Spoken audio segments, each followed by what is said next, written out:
Alaska. Mr. Senate Majority Leader. Madam President, I move and ask unanimous consent that the roll call of the Senate be waived and that all members be shown as present. Seeing no objection, the roll call of the Senate will be waived and all members shown as present. Mr. House Majority Leader. Madam President, I move and ask unanimous consent that the roll call of the House be waived and all members be shown as present. Seeing no objection, the roll call of the House will be waived and all members shown as present.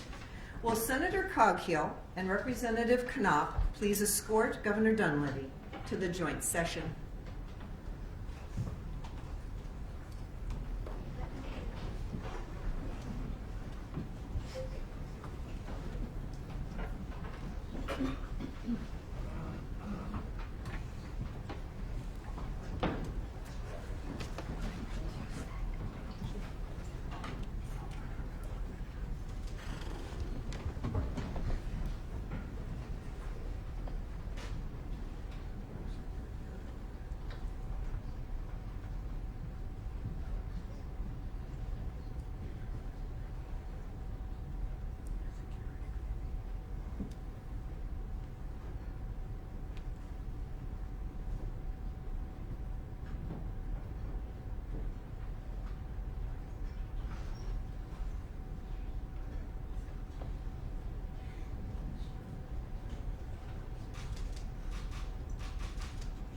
Ladies and gentlemen, the Governor of the great state of Alaska, the Honorable Michael Dunleavy.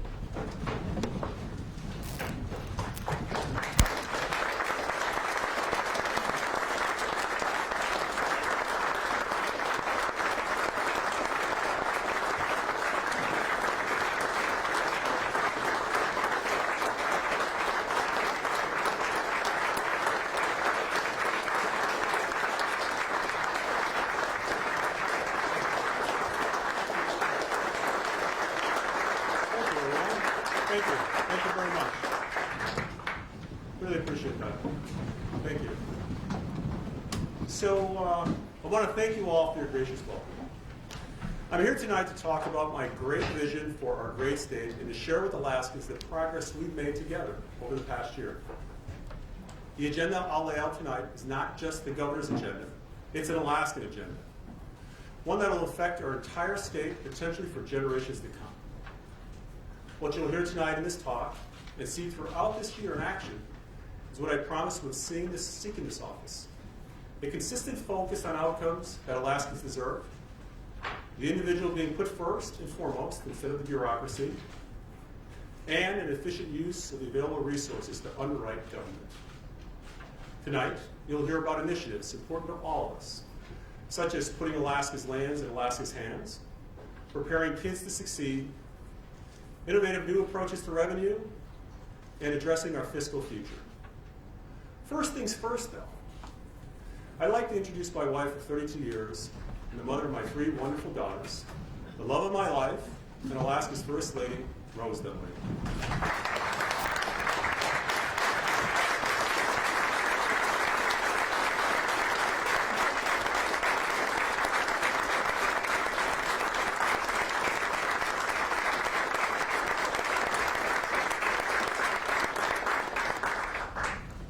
Rose, words aren't enough to tell you how much it means to me to have you here tonight by my side and through this whole adventure. I'd also like to ask my cabinet to please stand. Please stand, folks. And if we can give them a warm welcome, I'd be great.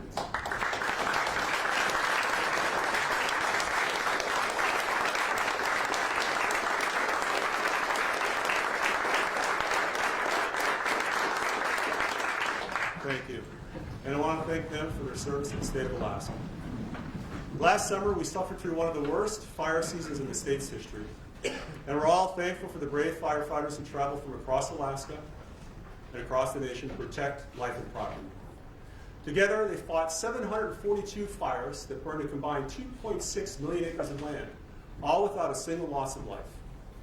Just like last year's earthquake, Alaskans look out for each other. Throughout the summer, I heard inspiring stories of Alaskans coming to each other's aid. Our elite firefighting crews often spent weeks living and sleeping out on the fire line, working 16-hour days with only 48 hours between assignments. One of these world-class teams is the Alaska Glacier Fire Crew. Under the leadership of Brian Quimby, this 20-member team battled the Swan Lake Fire, the McKinley Fire, as well as fires near Anchorage, Talkeetna, and many other Alaskan communities. Brian represents thousands of men and women who put themselves in harm's way to protect all of us. So I'm honored to have Brian with us tonight. Brian, would you please stand and be recognized on behalf of all of the incredible firefighting crews?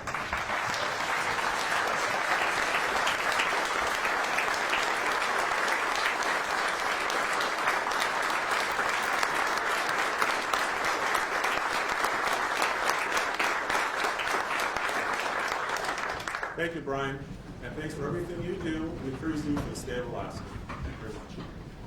As we begin 2020, I'm proud to report that the state of the state is strong. We saw record-setting economic indicators in 2019 as billions in private investment poured into our great state. Together, we made Alaska a much safer place and ensured that Alaska resources and economic potential remain the envy of the nation and the entire world. As we begin our 61st year of statehood, let's take stock of last year's successes. First, we addressed the crime wave that held our communities hostage by enacting comprehensive criminal justice reform. As I promised, we repealed and replaced SB 91, removing violent criminals and sexual predators from our streets. The days of catch and release are over, and the criminals know it. We added dozens of new troopers to our ranks. With record numbers of new applicants, we hired more troopers this year than any time in the past decade. We eliminated dangerous policies in Alaska's prisons, increased funding for new prosecutors and public defenders, and are addressing a decades-old backlog of untested sexual assault kits. Second, we worked together to grow Alaska's economy, and the longest recession in Alaska's history is now over. There's no denying that our economy is growing once again. We now have the lowest unemployment rate in the state's history. Wages are at a 10-year high, and we've added nearly 2,000 jobs this past year. Our state's GDP has grown every quarter since I took office, and in the third quarter of 2019, it grew by 2.4%, making Alaska one of the fastest growing state economies in the entire nation. This past year, our administration has made significant progress in bringing new private investment to our state. We're meeting with investors nationally and abroad to highlight Alaska's unparalleled potential. We also made significant strides in highlighting and developing our vast natural resources. The Alaska we know today was built upon 40 years of oil, lots of oil. And yes, the industry is undergoing a renaissance. We saw an incredible $5.5 billion in private investment on the North Slope last year. And it will result in potential 200 to 300,000 new barrels of oil in the next several years. This is great news. This is great news for Alaska and for our future. And while I believe Alaska, or oil, will continue to play a key role in Alaska's future, we also must look beyond this industry to diversify our economy and grow our great state. Alaska is a state with immense resources and economic opportunity. As miners and oil developers like to say, Alaska has great rocks. In other words, our geology is some of the best in the entire world. From gold and silver to strategic minerals, Alaska is truly blessed. Currently, 97% of the world's rare earths and strategic element production comes from China. This is a serious problem for our country, and Alaska is the answer to this dilemma. But minerals are only just one segment of our resource portfolio. We also manage the largest wild fisheries in the nation, totaling 61% of all fish landed in the U.S., with Alaska possessing 5 of the top 10 commercial ports in the country. Here in Southeast Alaska, we're surrounded by the largest national forest in North America. In fact, 1/7 of our entire nation's timber is located here in Alaska. Working together with stakeholders, my administration is advancing a proposal to finally allow the timber industry to compete globally. With the Trump administration's help, the devastating Clinton-era roadless rule may soon be history, and the Tongass restored to a managed multi-use forest as it was always intended. While some may not support every resource development project, we should be able to at least agree that resource development forms the basis of our economy. And as such, we are compelled to develop those resources to the maximum benefit of all Alaskans. We must come together to develop these resources and create new wealth for Alaska. We should take every opportunity to create jobs and revenue to the extent possible while protecting our environment, which we do better than any other place on the earth. I want to be very clear. Outsiders love to present a false choice between resource development and the environment. From their perspective, it's a win-lose. But from our perspective, it should be a win-win. People with little understanding of Alaska, or with a political agenda, often located in major cities thousands of miles away, are trying harder than ever to impose their will on our state. Keep in mind, once again, Alaska's very existence was predicated upon developing its resources. We must reject those who wish to shut Alaska down and put our state's future in jeopardy. We know Alaskans develop our resources better than any place on earth. We can all agree, no one cares more about protecting Alaska than Alaskans. I repeat, no one cares more about Alaska than Alaskans. Our quest to develop our resources responsibly has gotten a boost from the White House. Over this last year, it has become clear that President Trump has done more than any other president in recent history for Alaska. From resource development projects to fulfilling our full land entitlement promised to us under the Statehood Act, our positive relationship with the Trump administration is moving Alaska forward. But our relationship with the federal government hasn't always been this positive. Over the decades, it's been a constant battle for Alaska to be able to develop its resources and access its lands and rivers without interference from federal officials. With that said, I'd like to take a moment to recognize a truly great Alaskan who stood up to some of these same federal agencies. Like every year, for the past 40 years, John Sturgeon packed his gear and headed to his moose camp. But this time, during one fateful hunting trip nearly 13 years ago, John was denied access to his favorite river by overzealous federal officials. Most of us would have probably just found another place to hunt, but not John. He knew this was wrong. Instead, he decided to fight. He spent 13 years and a ton of money fighting the federal government, not just for himself, but for all of us. He traveled all the way to Washington, D.C. to plead his case before the U.S. Supreme Court. Not once, but twice. And not only did he win twice, his two decisions were unanimous. This is the only time in this country's history that anyone has won both cases unanimously. Let's give John a big thank you. John, could you please stand for the incredible fight that you fought for?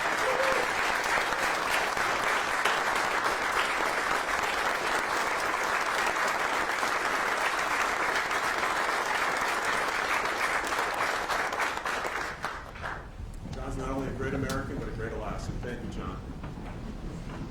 Moving now to our one constitutional obligation we all share, the crafting of our budget.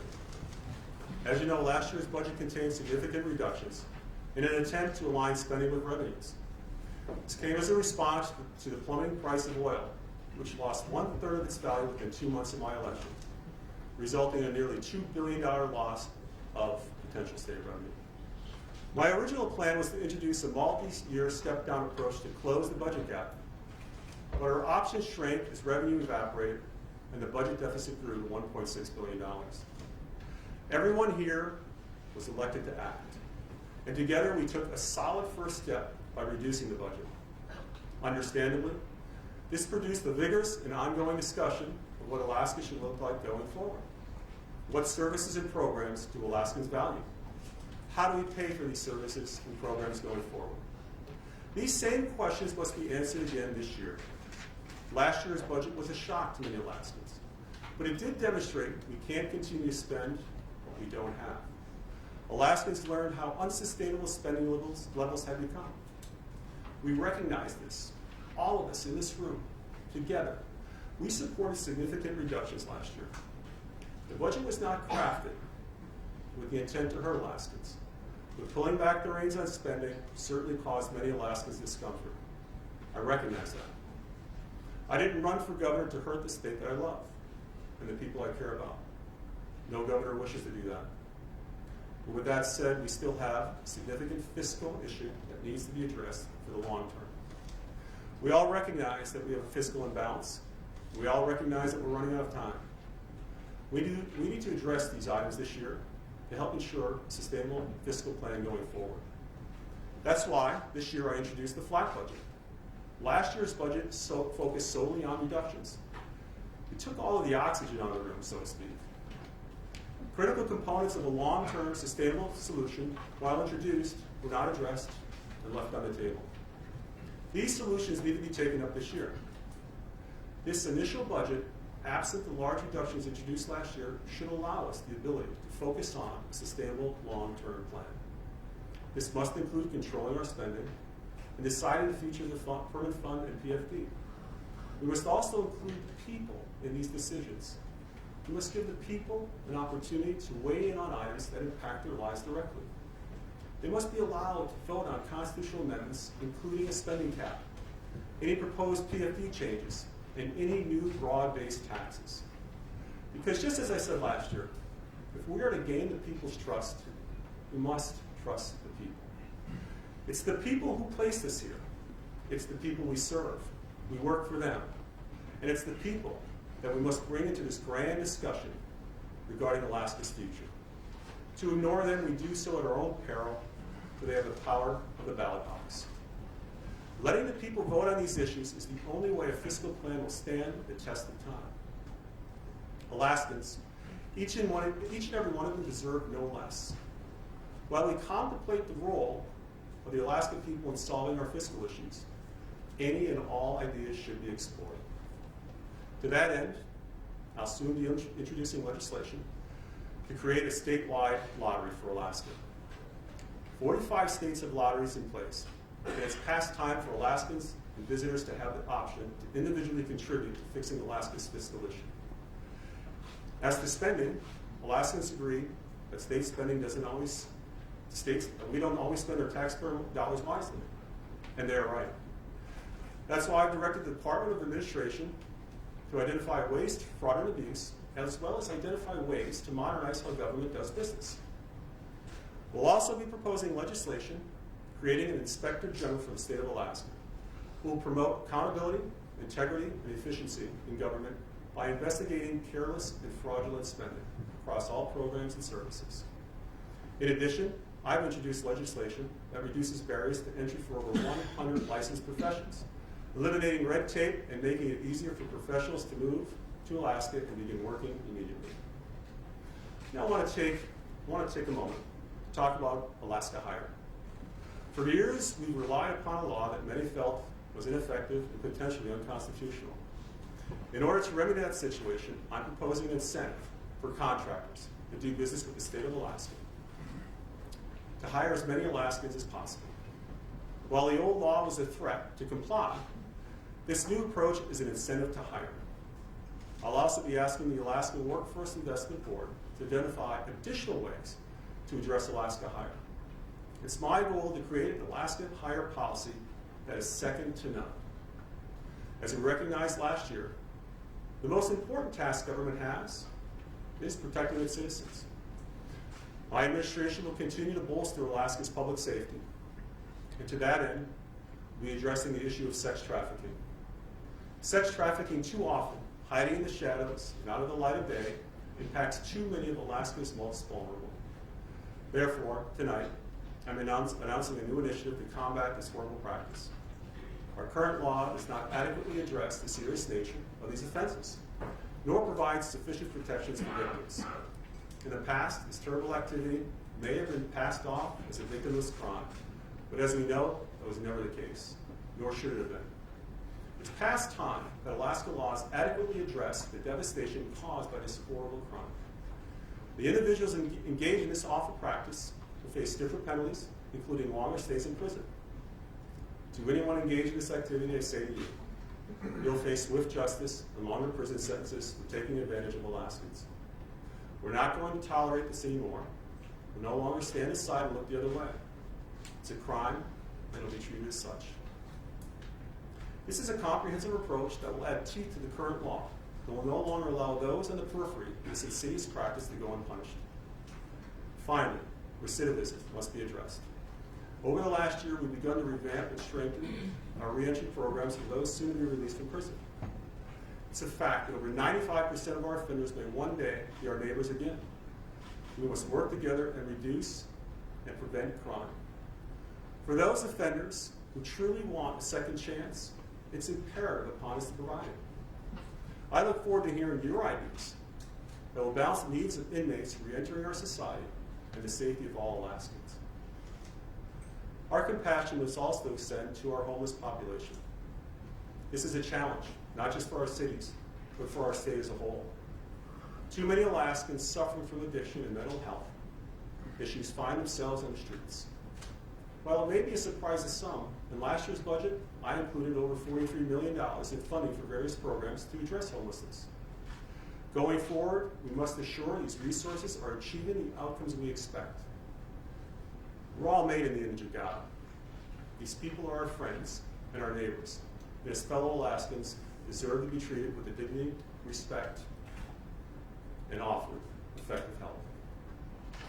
Earlier, I spoke about the benefits of developing Alaska's resources.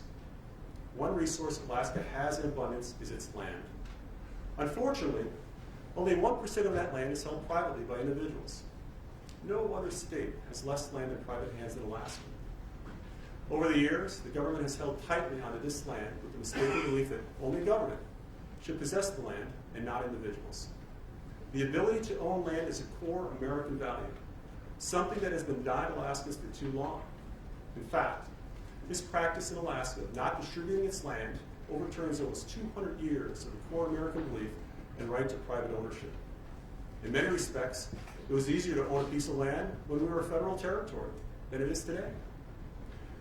We're going to look at totally revamping how Alaskans get a piece of the last frontier. We're going to put in place a number of initiatives that will enable Alaskans to own a piece of this great state, easier and cheaper than ever before. Moving as much public land into private hands as possible will be a game changer for all of us. From home sites to recreation sites to agricultural lands, we'll identify more productive lands for sale and remove burdensome regulations to the use of that land and to the ability for the owner to resell that land as well. I've made it clear to my administration to find ways to say yes instead of no. Continuing in this vein, we'll also be forwarding legislation that allows individuals the choice of exchanging their PFD for a land certificate to leverage the purchase of land. For the Alaskans that choose to do this, these certificates will be issued at twice the value of the historic calculation of the PFD. This can be a win-win for both the individual Alaskans and the state treasury. By the individual voluntarily choosing a land certificate instead of a PFD check, the treasury gets the benefit of the money, and the individual gets the benefit of the land. The land certificate twice the value of the PFD to purchase state land of their choice. Together with these new initiatives, we will put Alaska land into Alaskans' hands. The reason I ran for office was to address long-term standing issues facing Alaskans. One of those issues is the cost of energy for individual Alaskans. While Alaska is awash in energy, we've never truly been able to harness it on a scale that will lower the cost for individual Alaskans. Most Alaskan communities are still dependent upon expensive diesel and natural gas for their electrical generation. If we are to keep Alaskans here, our children here, and our grandchildren here, and compete for business with other states, we must have inexpensive energy for our future economy.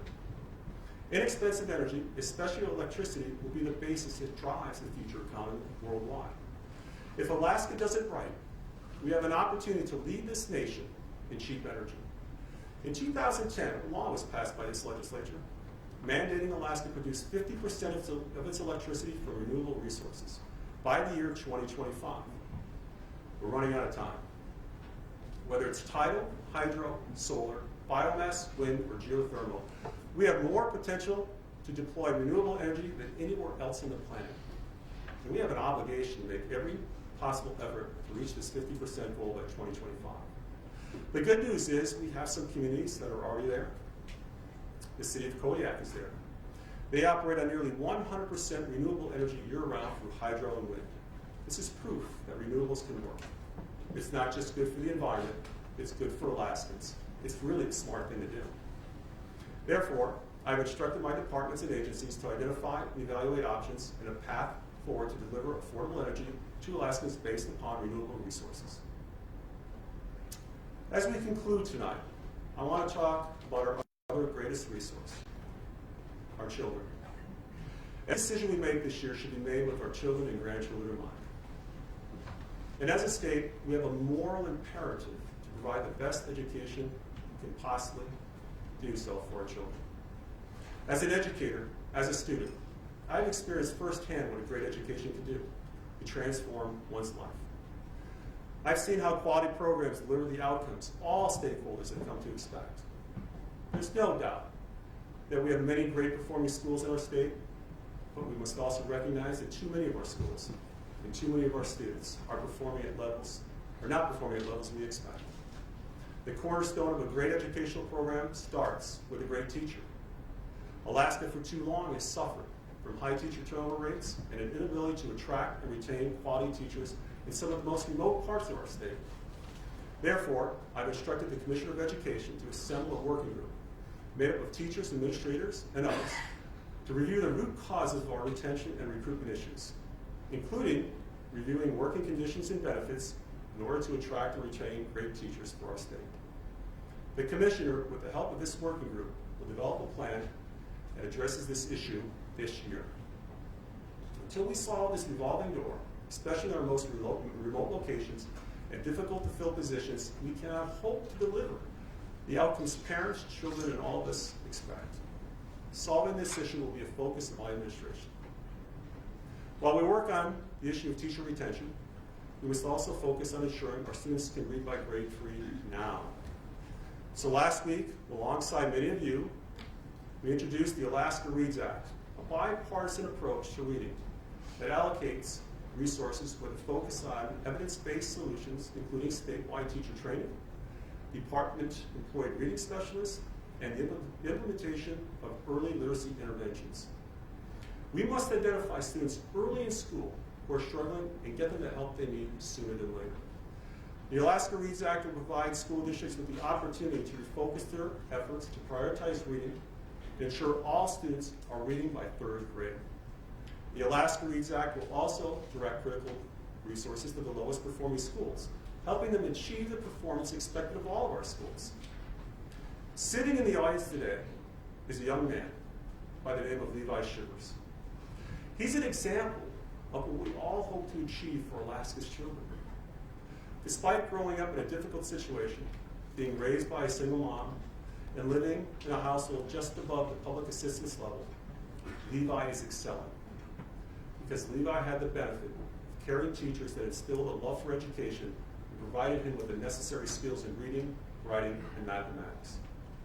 I've asked Levi to be here today to represent all of Alaska's children, who through our actions can achieve great outcomes and set themselves on a course for future success.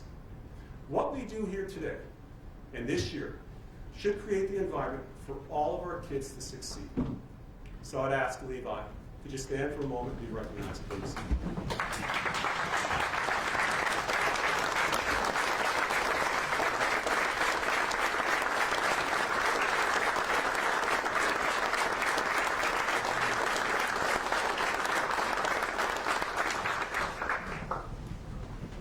He's actually a nice kid. I'd also like to acknowledge 2 inspiring educators who contributed to the Alaska Reads Act. Judy Norton-Elledge, a longtime educator in Alaska, is well known throughout the state for her ability to get children to read at grade level, even under the most difficult circumstances, and to teach other professionals how to do the same. I'm honored to have Judy as our state's new Literacy Council Coordinator and as a leading advocate for literacy. Judy, I want to thank you for everything you do, and I'd ask that you please stand for a moment and be recognized.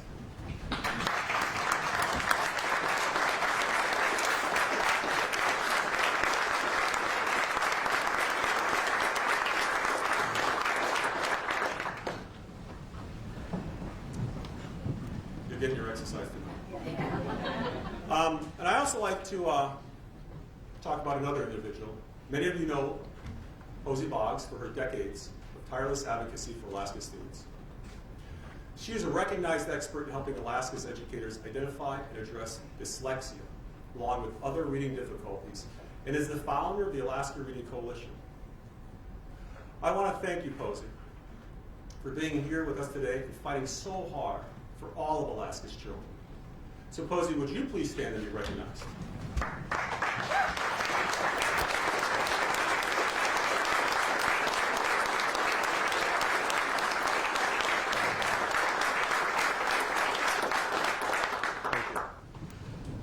I want to thank Posey, Judy, and all of those, including the folks in this room, that have contributed to the Alaska Reads Act, and for investing so much of your lives into improving educational outcomes for all of our children. The issues I've laid out this evening, if acted upon, will move Alaska forward. By solving these issues, we create opportunities not just for today, but for tomorrow. We can achieve so much by working together that the state of our state will be even stronger in years to come. Let it be said that this was the year that we all, 62 of us, put partisanship behind us for the greater good. This is what Alaskans expect. Let us all commit to this endeavor. Fixing our schools is a monumental task. Balancing our budget will require hard choices and shared sacrifice. But we are a state like no other. We're Alaska. When we're faced with monumental challenges, be it fires, earthquakes, floods, hordes of mosquitoes, we figure out a way to work together.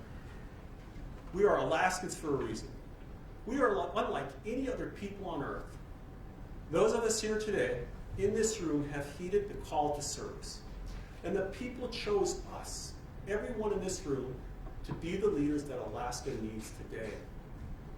By working together, we can create an Alaska where domestic violence, sexual assault, and sex trafficking is relegated to the history books. Where our children are accomplished readers and successful in their future endeavors. Where Alaskans can decide the future of their PFD.